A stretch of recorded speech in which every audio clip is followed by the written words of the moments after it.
Kwon Jae-won leans across the desk with both hands flat on the surface and says nothing. This is the move. Every person who has ever occupied a room with him knows the move, the lowered center of gravity, the held silence, the quality of attention that makes people begin talking just to fill it. Samuel Park has watched it work in boardrooms, courtrooms, and once in a parking structure in Gangnam at 2 in the morning. It has never not worked.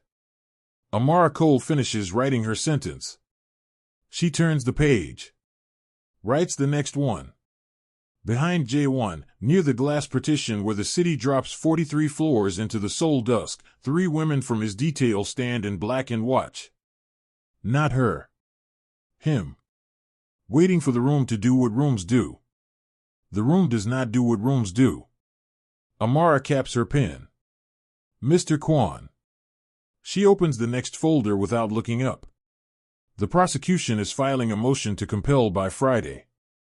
I need the Busan financial records, all of them. Not the version your previous counsel submitted. The complete transaction documentation, counterparty correspondence, and the Jeju wire transfers attached to it. She looks up. Do you have them? Jae-won straightens. It is a small adjustment, the kind a person makes when they expected a door and found a wall. Something recalibrates behind his eyes. Not offense. Not interest. Something closer to a man re-examining a conclusion he already filed. I'll have them sent tonight. Before midnight. She closes the folder. We're done for today. She is already pulling the next file toward her when he turns. Samuel holds the door. The 3 women move. Jae-won crosses the threshold, and Amara notes, without writing it down, the first time she has not written something down, that he does not check the room before leaving. Every previous exit, he checked the room. Samuel pauses in the doorframe. Looks at the desk. At her. At the closed folder. His mouth opens slightly and then closes. He leaves. The elevator sounds down the hall. Bria Santi is through the side office door before it fully fades.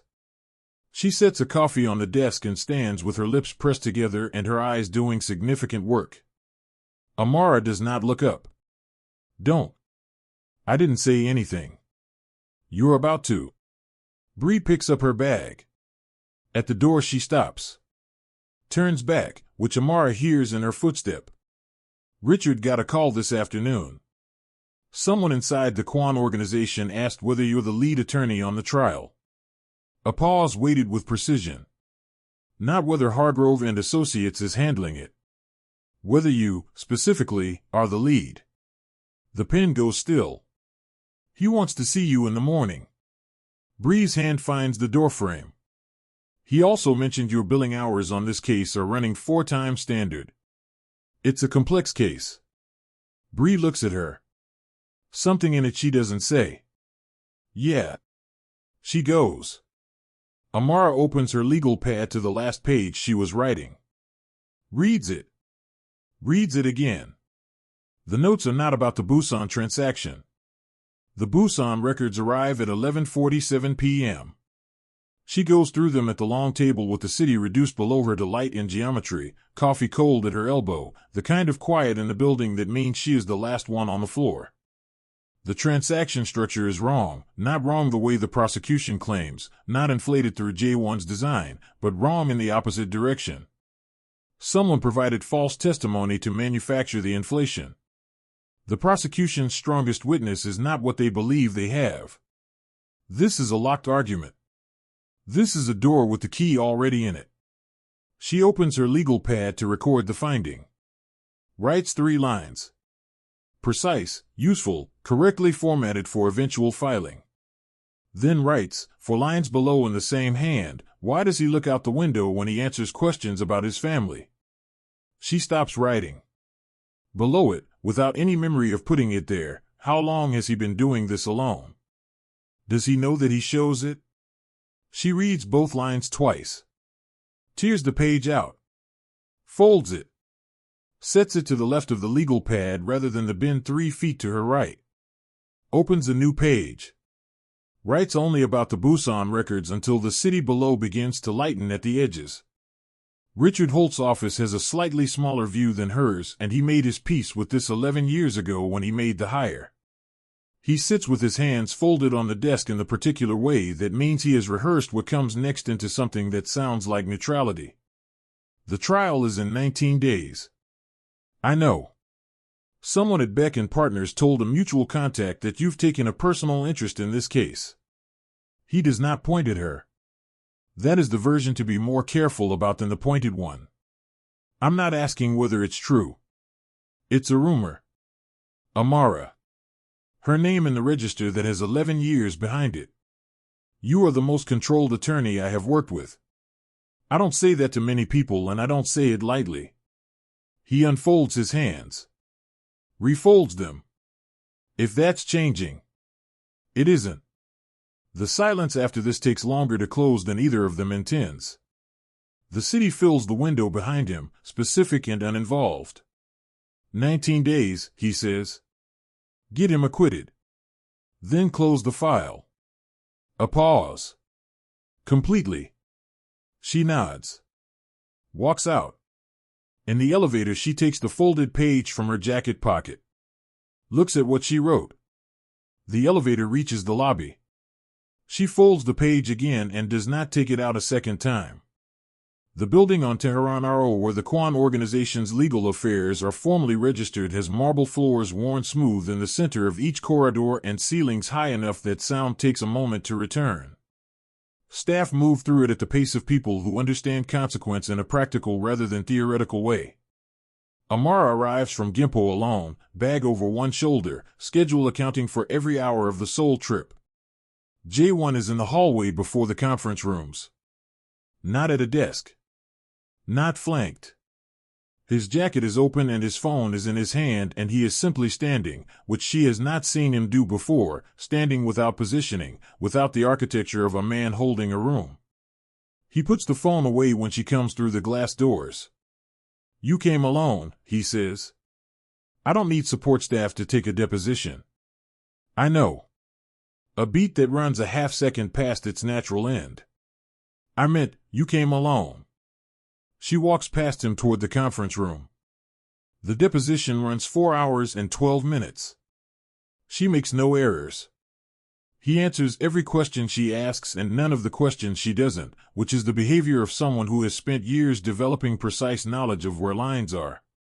During a break, she goes to the room at the corridor's end where the coffee is, and Jae-won is at the window. The Han River is flat and silver under a low sky, colorless and wide. He doesn't hear her come in.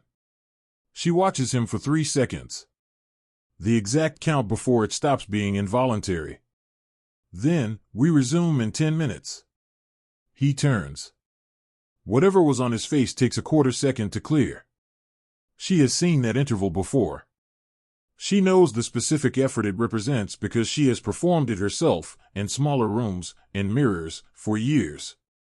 In the elevator, she opens her notes. 7 new lines. None of them about the deposition. She tears them out. Puts them in her jacket pocket with the one from the night before. Keeps them. 2 days later in Maple-gu, a conference room with a window that faces a parking structure, she sits across from Dae-young Lim. He is 43, precise, and has been rehearsing this conversation long enough that the first 20 minutes run smooth. Then she asks about his departure from the Kwon organization and he stops mid-sentence. Sets his paper cup down. He let me go. Not the rehearsed version. The other one. I told him I wanted out. I gave him my reason. He could have made it complicated. It would have been straightforward for him to make it very complicated. A pause that has weight in it. He said, if you want a different life, I won't be the reason you don't have it. Amara writes this in her case notes. Stops. Looks at where she wrote it first, the left margin of the personal section of the pad, before she moved it. Reads it in both places. The same sentence in 2 locations that are not supposed to share material.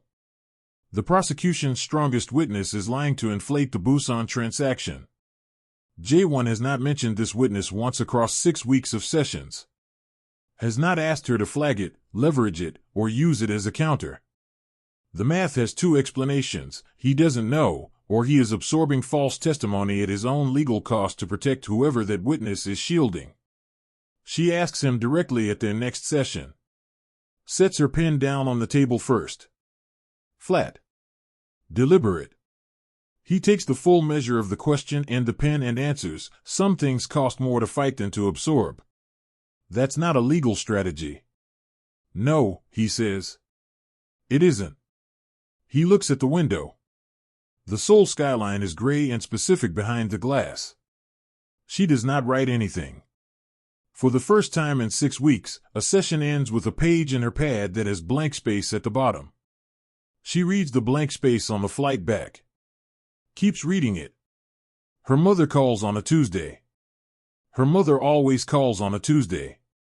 The conversation runs its standard surface: Bree's new apartment, a restaurant in Itaewon someone recommended, a question about whether Amara is eating. And Amara gives the standard responses from her office chair while the 43rd floor catches the last of the afternoon light. You sound thin, her mother says. I sound the same. You sound like you're standing very still. Amara moves to the window. The city runs to every horizon. I'm in the middle of trial preparation. Is it difficult? They're all difficult. Amara. Same register as Richard's, same name, different history inside it. I found your father's box last week. The letters from Accra. Before you were born. The window stays exactly the same. The city stays exactly the same. I kept thinking it would be easier to show you later. There was never a later that was easier. Her mother's voice does not shift register. That is worse than if it had. He wasn't who I let you think he was. I made it simple because true was harder to explain. He built a wall around himself, for reasons that seemed like protection. They weren't. A pause. I was scared. I let that be the ending. Amara does not speak. If you found someone. I haven't. If you do. Her mother's voice, final and careful. Don't be as stupid as I was. After the call, Amara sits at the long table. The Busan records are in 4 organized stacks. The legal pad is open in front of her. She opens the left drawer and takes out the accumulated torn pages. She has been putting them there, she realizes, in order, for weeks, and lays them out across the table sequentially. Reads them start to finish for the first time. He doesn't accept compliments. He deflects before they land. Not arrogance. He asked Bree how long I'd been with the firm. He'd already run the credentials check. He asked differently. 3 seconds at the window and I recognized it. That's the problem. I recognized it exactly. She stacks the pages. Sets them to the left of the legal pad. Does not put them back in the drawer. 8 days before trial. Both versions of the strategy are in front of her. She has been building the second one without deciding to, the way she has been writing notes without deciding to, the way she has been keeping torn pages in sequential order without deciding to, and it is complete and it is harder and it carries a margin of risk she has never accepted in 11 years of practice. Version 1 dismantles the false testimony directly, exposes the protection structure, wins clean. Version 2 takes a different evidentiary thread through the same material. Equally valid. More demanding. Depended on her reading the courtroom in the way that the torn pages describe rather than the way the standard billing hours account for. She sits with both versions. The city goes dark below her. She does not reach for either document. The folded page from the Busan night is still in her jacket pocket. She has moved it from jacket to jacket for 19 days without deciding to do that either. He comes to the 43rd floor alone. No Sung Il. No black car idling below. He arrives at Hargrove and Associates at 9:40 p.m. with his jacket over one arm and his phone in his pocket and stands in her office looking at the 4 organized stacks of Busan records with the expression of a man who prepared for a specific conversation and is now reading a different room. You found something. Yes. The false testimony. Yes. And you know who the witness is protecting. The city at midnight is all the way below them and does not offer anything.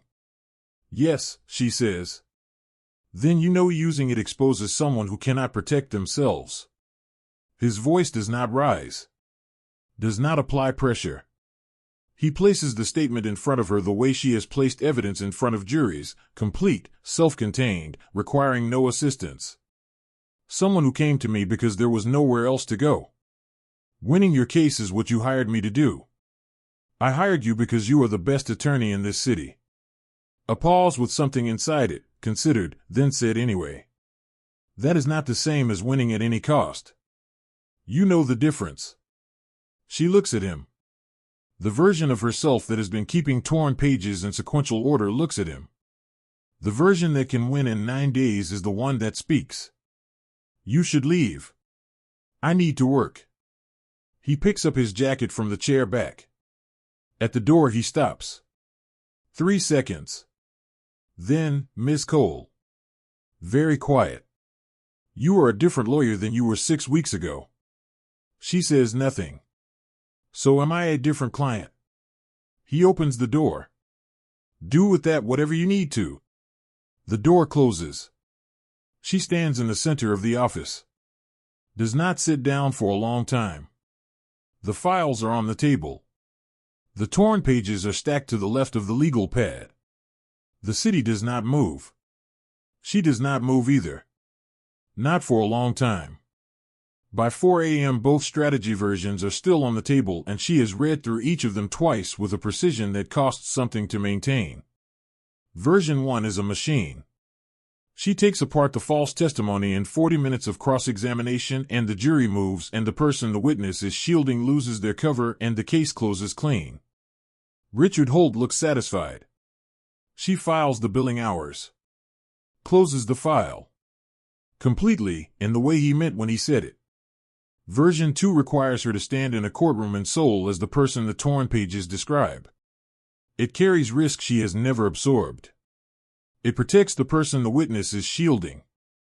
It requires her to hold the room in the way she has been holding every room for 6 weeks without billing for it, reading cause and consequence not only for legal leverage but for what it costs in the direction that does not appear in court filings. She knows she can do it. She has been doing it without deciding to. She thinks about a man at a window over the Han River who turned around before he was ready and spent a quarter second clearing his face. She thinks about 30 years of letters from Accra that her mother kept because the ending was too complicated to explain and never became simple enough. She thinks about the specific efficiency with which she built her professional identity, floor by floor, over 11 years, and what her mother said when she used the word stupid. At 5:17 a.m. she calls her investigator. The instruction she gives is specific and takes 40 seconds. When the call ends, she sits back and looks at the surface of the table. The strategy she built over 11 years is not the one she is filing. She made this at 5:17 a.m. with full clarity about what it costs and what it cannot give back. She does not take it back. She opens a clean legal pad and writes. The notes are entirely about the law. They are very good. She does not touch the torn pages again. She does not need to. She knows what they say. The courthouse on Siasa Manaro is gray stone under a gray Tuesday sky, and the air outside it is the specific cold of Seoul in the early months, the kind that sits in fabric. She arrives alone with her files in order and the clean legal pad under her arm and nothing on her face that the building's cameras or the people watching from the gallery steps would know how to interpret. Her opening argument runs 22 minutes. The jury settles in the first 4. She can feel the room orient, the particular shift in collective attention when a courtroom decides to trust someone, not through agreement but through the quality of being spoken to without condescension. Richard Holt is in the gallery, 3rd row, with the expression he wears when he believes he already knows the ending. He has worn that expression before on her cases. He has always been right. Jae-won sits at the defense table with Sung-il directly behind him and his hands flat on the surface and his face arranged, and she does not look at him once during the 22 minutes because looking would mean something she is not yet prepared to let mean something in a room with a record. At the first recess, Samael finds her in the marble corridor outside the main hall. He speaks in Korean first, a single sentence, short, then switches without being asked. He wants you to know, the alternative you chose. He didn't ask for it. I know. Samael looks at her the way he looked at her from the doorframe of the 43rd floor office on the first day, recalibrating. He said, he stops. She watches him make a decision. He said, whatever you built over the last 6 weeks. Don't take it apart when this is over. She looks at Samael for a moment. Tell him to focus on the trial. She turns toward the courtroom. Behind her, she hears him take out his phone. The corridor is marble and distance and the muffled sound of the main hall reconvening. She slows, almost nothing, half a step, the length of a breath, before she pushes through the door. The prosecution's first witness is being sworn in. Richard Holt is settling back into his gallery seat, still reading the room the way he has read rooms for 30 years, still satisfied with what he thinks he sees. He does not yet know he is watching the wrong strategy. The person Amara chose to protect is still exposed through channels this courtroom cannot close. The closing argument is 11 days away. She opens the clean legal pad. The pen moves. She does not look at Richard Holt. She does not look at Jae-won.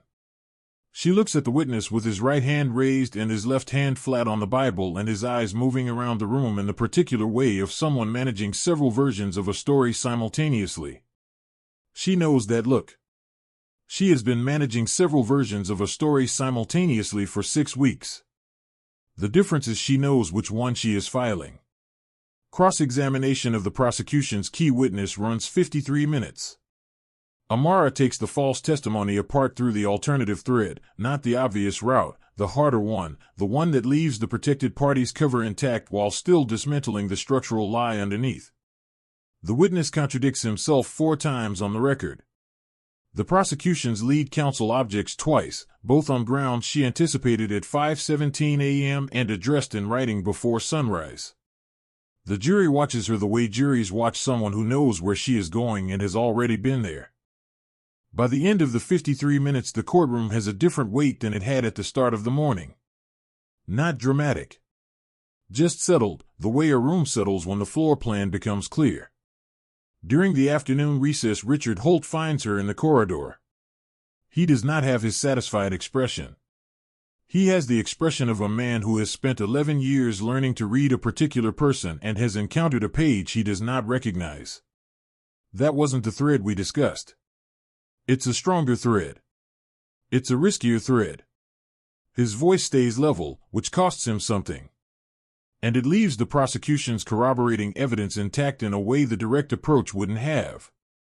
The direct approach had a cost I wasn't prepared to absorb. The marble corridor holds the silence. It is a long corridor and there is no one else in it, and the silence has room to expand. Completely, he says. Just the word. Placed in front of her. The 11 years behind it are still there, but they have a different quality now, not gone, but under pressure, the way a structure shows stress before it shows damage. She meets his eyes. Does not explain. Does not offer the version that would make this easier. The jury is with us. He nods. Once. Walks back toward the gallery. Bree texts from the public seating, breathe. One word. Amara reads it. Does not respond. She returns to the courtroom. Takes her seat. Opens the legal pad. The afternoon session begins. That evening in the conference room on the 14th floor of the building off Namdi Monaro, Jae-won arrives for the closing preparation session and sets a single folded page on the table before he sits. Does not reference it. Does not explain it. Opens his copy of the case summary and waits. She runs him through the closing framework. The sequencing. What the jury has already been given and what still needs to land, and the precise order in which it needs to land. He answers everything correctly and asks 2 questions that demonstrate he has read the full transcript of the cross-examination, not just the summary. When the session ends, he stands, puts on his jacket, and leaves. The folded page remains on the table in front of the chair she has been sitting in for 2 hours. She looks at it. The building is quiet around her. The corridor outside the glass conference room is empty. Namdi Monaro is audible somewhere below, the low frequency of a city that does not stop. She reaches across the table. Picks up the folded page. Opens it. 4 words in Korean. Below them, in smaller handwriting, the translation in English. She reads it. Reads it again. Sets it down flat on the table and sits very still for a moment that has no professional category. Then she folds it. Puts it in her jacket pocket. With the others. The phone is still in her coat pocket when she reaches the corner. She does not take it out. The new case request sits inside it the way the folded page sits inside it, both present, both unanswered, both requiring something from the version of herself that is currently walking the pavement outside the Siasamanaro courthouse in the Seoul cold with Bree beside her and the verdict 11 minutes old. Bree does not fill the silence. This is why Amara has kept her for 4 years. They walk 1 block. 2. The convenience store across from the courthouse recedes behind them. A woman with a stroller navigates around them at the crosswalk without looking up. The city maintains its frequency of buses, commerce, the low-grade percussion of a Tuesday afternoon that has no interest in what concluded inside a courtroom on its western edge. At the 3rd block, Bree says, "I'm going to get food. You should eat something." "I know. That wasn't a suggestion." "I know."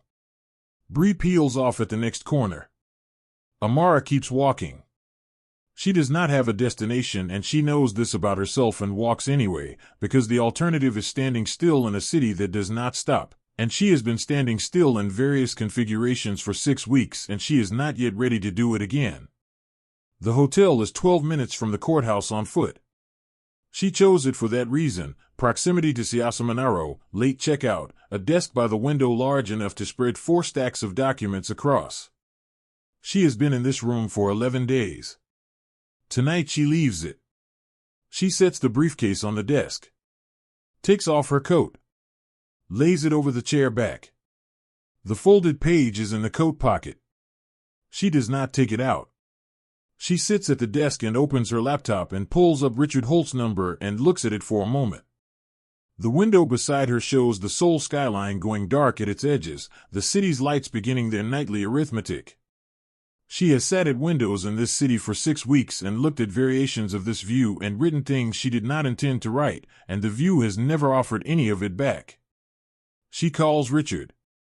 He answers on the 2nd ring. Amara. Richard. A pause that has texture in it, not hostile, not warm. Pressured, in the way of something load-bearing that has been stressed and has not yet shown its fracture point.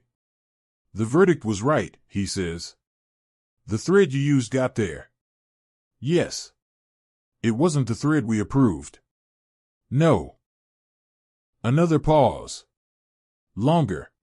She can hear his office in the background, the particular quiet of the 38th floor at Hargrove and Associates at the end of a Tuesday, a city she has worked in for 11 years, making its standard sounds through his standard windows. There's a conversation we need to have when you're back, he says. Not tonight. I know. Completely, Amara. Just the word again. Still carrying everything it carried the first time he said it, plus what has accumulated since. That's what I need. She looks at the Seoul skyline. The lights are filling in from the east. I'll see you Thursday, she says. She ends the call. Sets the phone on the desk beside the laptop. Sits with both hands flat on the surface and the briefcase to her right and the coat over the chair to her left with the folded page in its pocket, and the room is quiet in the specific way of hotel rooms, borrowed silence, temporary walls, a space that will not remember she was here. She opens the briefcase. Takes out the legal pad, the clean one, the one she opened at 5:17 a.m. and filled with strategy notes that were entirely about the law. She sets it on the desk. Opens it to the last written page. Below the final strategy note, in the margin, in her own handwriting, in the hours between 5:17 a.m. and dawn, a single line she does not remember writing. She reads it, sets the pad down, picks up her coat from the chair, reaches into the pocket and takes out the folded page, opens it. The 4 Korean words. The translation below in his smaller handwriting. You see me clearly. She sets it beside the legal pad. Both open. The strategy notes and the 4 words, side by side on the desk in the hotel room off Siasamanaro on the last night before she disassembles this space and packs it into the bag and returns to the 43rd floor and the conversation Richard has scheduled for Thursday. The line she wrote in the margin at 5:17 a.m., below the last strategy note, and the hours when she had already made her decision and was writing only about the law, so does he. 3 words. Her handwriting. She does not remember writing them and she does not doubt that she did. She packs the room in the order she always packs, documents first, personal items after, the coat last. The folded page goes into the inside pocket of her bag rather than the coat pocket. This is a small change. She notices it without addressing it. Bree texts from the lobby, food. Come down. Amara shoulders the bag. Picks up the briefcase. Looks at the desk, cleared now, the legal pad in the bag, the lamp still on, the window still showing the Seoul skyline in its full evening arrangement. She has sat at this desk for 11 days and it looks exactly as it did when she arrived, which is what hotel desks are for. She turns off the lamp. The room goes dark except for the light from the window, which is not her light, which belongs to the city and was never hers to take. She leaves. Bree has found a place 2 blocks from the hotel, small, warm, the kind of restaurant that exists in every city in a slightly different form. Plastic menu covers and fluorescent light and food that arrives without ceremony. They sit across from each other at a table by the wall and Bree orders for both of them because Amara is looking at the table in the way she looks at things when she is present but processing. The food arrives. Amara eats. The restaurant is not quiet, a table of 4 near the door, a television mounted in the corner showing a sports recap, the kitchen audible through a pass-through window. Ordinary noise.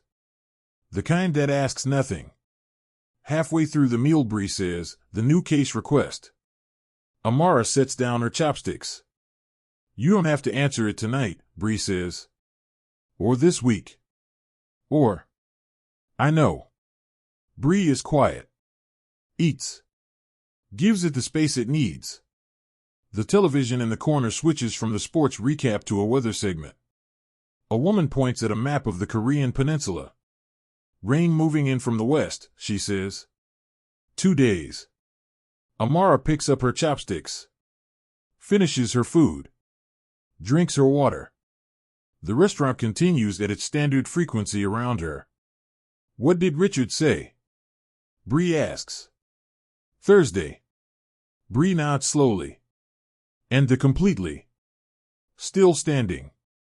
Bree looks at her plate. What are you going to tell him? Amara does not answer immediately. The table of 4 near the door laugh at something. The kitchen makes its kitchen sounds. The weather woman on the television moves her hand across the map in a wide arc, rain coming from the west, 2 days. I don't know yet, Amara says. This is the first true thing she has said in a professional context in 6 weeks without understanding the full shape of what comes after it. She registers this. Does not address it. Bree nods. Does not push. Signals for the check. They part outside the restaurant. Bree's hotel is in the opposite direction, closer to Namdi Monaro. They say goodnight in the way of 2 people who have stood in many corridors together and have stopped needing to formalize the ending of an evening. Bree squeezes her arm once, brief, specific, and goes. Amara walks back to the hotel alone. The street outside the restaurant is narrower than Siasamanaro, less institutional, the buildings lower and the lights warmer and the pavement uneven in the way of streets that predate the city's current geometry. She walks without hurrying. The bag is over one shoulder and the briefcase is in her right hand and the inside pocket where the folded page is sitting makes no weight difference she can physically detect, which does not mean it has no weight. She passes a florist closing for the night, the owner pulling buckets of cut flowers inside, the smell of them cold and green and brief in the air as she passes. She does not slow down. The smell is gone before she has taken 3 more steps. The hotel entrance is ahead. Automatic doors, lobby light, the overnight staff behind the desk with their standard expressions. She stops. Not for any reason that has a name. She stops and stands on the pavement outside the hotel with the briefcase in her hand and the city running in every direction and the Seoul night doing what it does, impersonal, continuous, unchanged by anything that concluded inside a courthouse this afternoon. The phone in her bag does not buzz. The new case request sits unanswered. Richard's Thursday sits unresolved. The person the witness was protecting remains in a situation that 11 days of courtroom work did not close. The version of herself she built for 11 years filed its last strategy at 5:17 a.m. and did not file another. She stands on the pavement and the automatic doors wait and the lobby light holds its shape and the city makes its sounds and none of it presses her in any direction. She stands there for a moment that has no professional category. Then she walks through the doors. At the front desk she sets the briefcase down. Reaches into her bag. Takes out her legal pad and uncaps her pen. The overnight clerk looks up. She writes 1 line. Caps the pen. Tears out the page. Puts it in her bag with the folded page. The clerk is waiting. She picks up the briefcase. Takes her keycard. Goes to the elevator. Inside, alone, ascending, she does not take out either page. She does not need to. She knows what both of them say. The elevator opens. The corridor is empty and lit and runs in one direction to her door. She walks it. The keycard. The door. The room is dark. The window shows the Seoul skyline at full night, complete, specific, unchanged. She does not turn on the lamp. She sets the briefcase by the desk and sits on the edge of the bed and looks at the window and the city beyond it, which was here before she arrived and will be here long after Thursday, holding its lights with the same indifference it has held them every night for 6 weeks while she sat at the desk and wrote things she did not intend to write. Her hands rest in her lap. The pen is still in her hand. She does not open the legal pad. She does not take out the folded page. She sits with both, the pen in her hand and the page in her bag and the city in the window, and the room is quiet around her in the way rooms are quiet when you are the only one in them, and she lets it be quiet, and she does not fill it. If you stayed until the pen stopped moving, you already know what she wrote. Amara walked into that courtroom as the most controlled attorney in the city. She walked out as someone who kept torn pages in sequential order without deciding to, who filed a strategy at 5:17 a.m. that cost her 11 years of professional safety, and who still hasn't answered the message in her pocket. Kwon Jae-won leaned across that desk on the first day and she didn't look up. By the last day she was the one who couldn't put the folded page down. Drop a heart if you felt every version of her that this story asked her to lose. If you read So Does He and needed a moment, you're not alone. Subscribe to the channel because Richard's Thursday conversation hasn't happened yet. The new case request is still unanswered. And the person the witness was protecting is still exposed through channels a courtroom cannot close. This story isn't finished with her yet. Comment below, was she right to file the alternative strategy, or did she sacrifice the wrong thing for the wrong person? There is no clean answer. That's exactly why we want to hear yours. And if this story found you at the right moment, like it, share it, and stay. The next one is already building.